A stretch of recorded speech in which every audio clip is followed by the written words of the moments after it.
చింతకాయ పచ్చడి చేశానండి. ఎంత సింపుల్గా చేశానంటే తొక్క తీసే పని లేదు, గింజలు తీసే పని లేదు, 3-4 రోజులు ఊరేసే పని లేదు, ఏం లేకుండా ఇదిగో అద్భుతమైన చింతకాయ. అద్దరిపోయింది అంతే. ఎంత సింపుల్గా ఎలా చేశారంటే ఫస్ట్ 1/2 కిలో చింతకాయలకి 1/2 లీటర్ నీళ్ళు వేసి మంచిగా బాయిల్ చేశాను ఒక 3-4 మినిట్స్. ఆ తర్వాత కొంచెం చల్లారనిచ్చి గుజ్జు తీసేసి ఇదిగోండి ఇట్లా పిప్పి తీసి పెట్టేసి ఒక ప్యాన్లో ఒక 20-30 గ్రామ్స్ ఆయిల్ వేసుకొని మన పిసికిన చింతపండు పులుసు వేసేసుకొని కొంచెం 2 పొంగులు రాగానే కారము, ఉప్పు, పసుపు వేసేసి బాగా మగ్గనిచ్చి నూనె పైకి తేలేదాకా మగ్గనిచ్చి పక్కకు పెట్టేద్దాం. ఇప్పుడు పోపు వేసుకుందాం.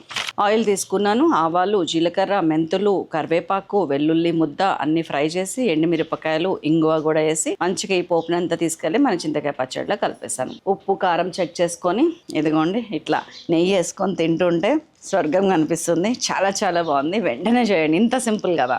ఫుల్ వీడియో కావాలంటే మన శైలాస్ కిచెన్లో ఉంది, చూడండి.